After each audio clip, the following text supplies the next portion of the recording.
2 যোগ 1 গুণ 1 1 হ'ব 24 24 6 30 2 32 আৰু 1 33 অৰ্থাৎ ইয়াৰ ৰাইট আনসাৰ হ'ব 33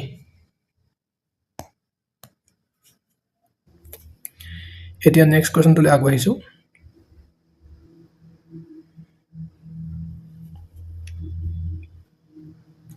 ইয়াতে পাইপৰ ওপৰত প্ৰশ্ন আহিছে টাইম এণ্ড ৱৰ্কৰ লেখীয়া অলমষ্ট একেই হয় পাইপ আৰু চিষ্টাৰ্ণৰ কনচেপ্টটো যেতিয়া ছডাল পাইপেৰে 80 মিনিটত টেংকিটো ফিল আপ কৰিব পাৰি তেন্তে 8ডাল পাইপেৰে কিমান টাইম দিছে কিমান টাইম লাগিব সেইটো দিছে যেতিয়া কোৱান্টিটিটো 6 পৰা 8 হৈ যাব অৰ্থাৎ পাইপৰ কোৱান্টিটিটো 6 পৰা 8 হৈ যাব তেতিয়া ডেফিনেটলি টাইমটো 8 পৰা 6 হৈ যাব অৰ্থাৎ যিমান পাইপ বাঢ়িব সিমান কম টাইম খাব গতিকে 8ৰ ভ্যালু যদি 80 হয় 10 গুণ হয় তেতিয়া 6 ভ্যালু 6 10 গুণ 60 হ'ব আৰু 60টো এটা ৰাইট আনসাৰ হ'ব অপচন বি এতিয়া নেক্সট কোৱেশ্চনটো আগবাঢ়িছো নেক্সট কোৱেশ্চনটোত 72টা ট্ৰফি আছে কেইজনমান ল'ৰাৰ মাজত ভাগ কৰিছে কোৱেশ্চনটোত কোৱা মতে প্ৰতিজন ল'ৰাৰ ভাগত পৰা ট্ৰফিৰ সংখ্যা দলত থকা মুঠ ল'ৰাৰ সংখ্যাৰ দুগুণৰ সমান বুলি কৈছে যদি ল'ৰাৰ সংখ্যা মই বি ধৰো তেন্তে ট্ৰফিৰ সংখ্যা হ'ব 2b আৰু ইয়াতে কোৱা মতে ইকুৱেল টু 72 2ৰে 72ক 36 বাৰ যাব আৰু b স্কয়াৰ ইকুৱেল টু 36 হ'ব b ইকুৱেল টু 6 হ'ব যেহেতু মই b টু বয় ভ্যালু ধৰিছিলো গতিকে অপচন এ ৰাইট আনসাৰ হ'ব ইয়াত ল'ৰাৰ সংখ্যা হদিছে আৰু হেতুকে মই বি ধৰিছিলো এতিয়া নেক্সট কোৱেশ্চনটো আগবাঢ়িছো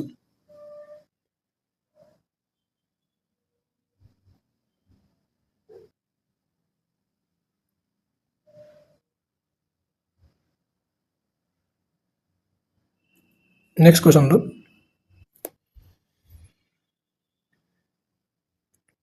পৰস্পৰ বিপৰীত পিঠিত নাই হদিছে ডাইছৰ ওপৰত আহিছে ইয়াতে কোৱা মতে প্ৰতি বিপৰীত পিঠিৰ বিন্দুৰ মুঠ যোগফল সদায় সমান গতিকে ডাইছটো এটা ষ্টেণ্ডাৰ্ড ডাইছ হ'ব আৰু ষ্টেণ্ডাৰ্ড ডাইছত সদায় দুয়োটা পিঠিৰ যোগফল সমান থাকে অৰ্থাৎ 7 থাকে গতিকে 7 নথকা অপচন ইয়াত এটাই আছে এ গতিকে এ ৰাইট আনসাৰ হ'ব এতিয়া নেক্সট কোৱেশ্চনটো আগবাঢ়িছো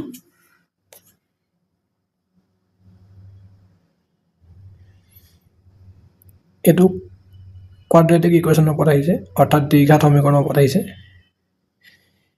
কোৱেশ্চনটো 2x স্কয়াৰ - 5x + 6 = 0 দিছে যেতিয়া ax স্কয়াৰ + bx + c = 0 হয় তেতিয়া মূলৰ পূৰণফলৰ বাবে এটা ফৰ্মুলা ব্যৱহাৰ কৰা হয় সেই ফৰ্মুলাটো হ'ল c/a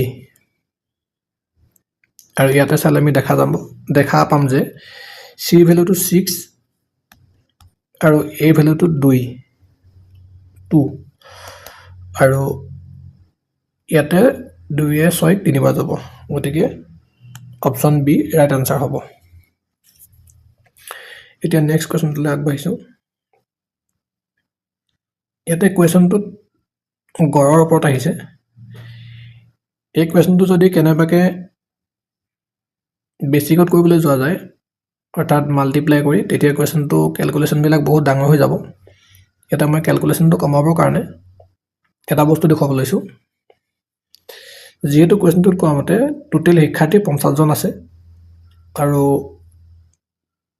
প্ৰাপ্ত গড় নম্বৰ 45.5 অৰ্থাৎ 45.5 অৰ্থাৎ প্ৰত্যেকজনৰ ওচৰত 45.5 নম্বৰ আছে।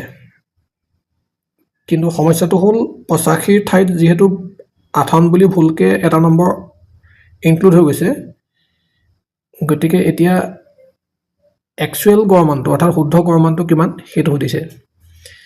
গতিকে কুৱেশ্যনটো কৰিবলৈ যোৱাৰ আগত এটা বস্তু চাব লাগিব, যিহেতু 85ৰ পৰা অৰ্থাৎ 85ৰ ঠাইত 58 লিখিছে 85ৰ ঠাইত যেতিয়া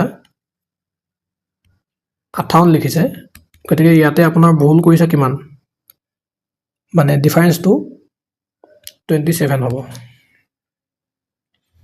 অৰ্থাৎ 27 নম্বৰ এটা তাত কমকৈ ইনক্লুড হৈছে, আৰু সেই 27 নম্বৰটোৱে 50জন ষ্টুডেণ্টৰ ওপৰত কেনেধৰণৰ ইম্পেক্ট পেলাইছে সেই বস্তুটো চাব গ'লে, যেতিয়া 27ক 50য়ে ডিভাইড কৰা হ'ব তেতিয়া 0.54 পোৱা যাব। অৰ্থাৎ প্ৰত্যেকজনৰে এভাৰেজত গড়ত 0.54কৈ কমি আহিছে। এতিয়া একচুৱেল গড়টোৰ কথা সুধিছে, গতিকে আগৰ গড়টো আছিলে 45.5 আৰু এতিয়া যিটো ভুল হৈছিলে সেইটোতো শুদ্ধ কৰিব লাগিব, সেই বস্তুটো ইয়াৰ লগত যোগ কৰিব লাগিব 0.54 আৰু তেতিয়া ইয়াতে 46.04 হ'ব। এতিয়া নেক্সট কুৱেশ্যনটোলৈ আগবাঢ়িছোঁ। এতিয়া ছাম অফ ৰুটছৰ কথা সুধিছে। ছাম অফ ৰুটছৰ ফৰ্মুলাটো হ'ল alpha plus beta equal to minus B by A. ইয়াতে বিৰ ভেলু হৈছে -5 আৰু এৰ ভেলু হৈছে 2, অৰ্থাৎ ইয়াৰ ৰাইট আনচাৰ হ'ব 5/2 অপশ্যন চি। নেক্সটলৈ আগবাঢ়িছোঁ। কুৱেশ্যনটো চিম্পল ইণ্টাৰেষ্ট আৰু কম্পাউণ্ড ইণ্টাৰেষ্টৰ কম্বিনেশ্যনত আহিছে। কুৱেশ্যনটোত কোৱা মতে 6% সৰল সুতত 2 বছৰৰ বাবে এজন ব্যক্তিয়ে 1 লাখ টকা ধাৰলৈ লৈছে আৰু 6%কৈ কম্পাউণ্ড ইণ্টাৰেষ্টত 2 বছৰৰ বাবে এই পইচাটো ইনভেষ্ট কৰিছে। এতিয়া তেওঁ যিটো পইচা ধাৰলৈ লৈছিলে সেইটো সুতে-মূলে পৰিশোধ কৰাৰ পাছত তেওঁৰ কিমান লাভ হ'ব সেইটো সুধিছে। অৰ্থাৎ ইয়াতে কম্পাউণ্ড ইণ্টাৰেষ্ট আৰু চিম্পল ইণ্টাৰেষ্টৰ মাজত ডিফাৰেঞ্চটোকে সুধিছে, সেইটো উলিয়াব লাগিব প্ৰথম অৱস্থাত। 6%কৈ চিম্পল ইণ্টাৰেষ্টত 2 বছৰলৈ 12% হ'ব। এতিয়া compound interest minus simple interest,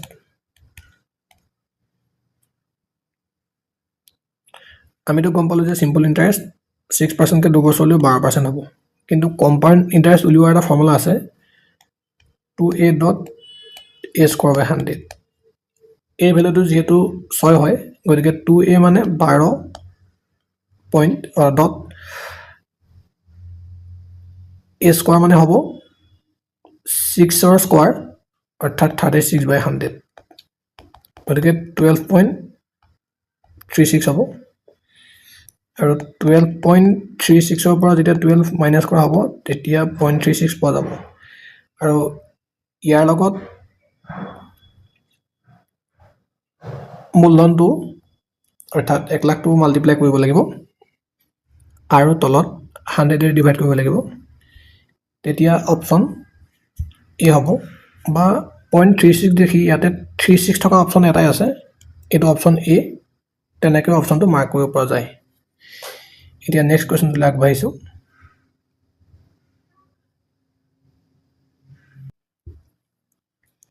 কুৱেশ্যনটোত কোৱা মতে এজন ব্যক্তিয়ে অৰ্থাৎ এজন মানুহে x হাৰত x সংখ্যক সামগ্ৰী ক্ৰয় কৰিলে, অৰ্থাৎ x স্কোৱাৰ বস্তু কিনিছে আৰু তেওঁক x পৰিমাণৰ ৰেহাই প্ৰদান কৰিছে, অৰ্থাৎ একে ৰেহাই প্ৰদান কৰিছে। তেতিয়া তেওঁ দিব লগা হৈছে 156 টকা। কুৱেশ্যনটো মই ভেলিউ জুম কৰি কৰিবলৈ চেষ্টা কৰিম। ইয়াতে যদি এক্সৰ ভেলুটো এনেকুৱা এটা ভেলু ল'ব লাগিব, অৰ্থাৎ x square minus x equal to 156 হ'ব লাগিব। ৰাইট হেণ্ড ছাইড আৰু লেফ্ট হেণ্ড ছাইড ইকুৱেল হ'ব লাগিব। যদি এক্সৰ ভেলুটো 13 লোৱা হয়, 13 স্কোৱাৰ হ'ব 169 আৰু মাইনাছ 13 যদি কৰা হয় তেতিয়া 156 ইকুৱেল টু 156 পোৱা যাব, অৰ্থাৎ ৰাইট হেণ্ড ছাইড আৰু লেফ্ট হেণ্ড ছাইড ইকুৱেল হৈ গ'ল। ইয়াতে এক্সৰ ভেলুটো 13টো আমি এজুম কৰি লৈছিলোঁ, গতিকে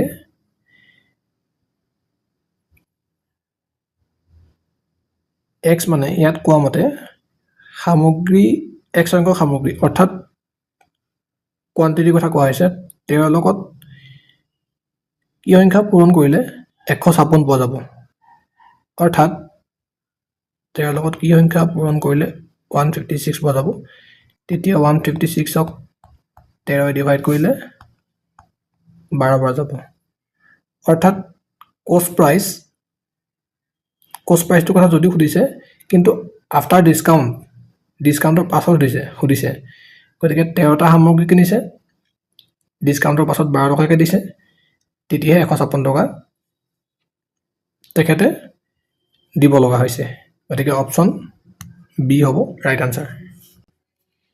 এতিয়া নেক্সট কুৱেশ্যনটোলৈ আগবাঢ়িছোঁ। নেক্সট কুৱেশ্যনটো ইয়াতে মাৰ্ক কৰা নহ'লে, এইটো চিম্প্লিফিকেশ্যনৰ ওপৰতে আহিছে।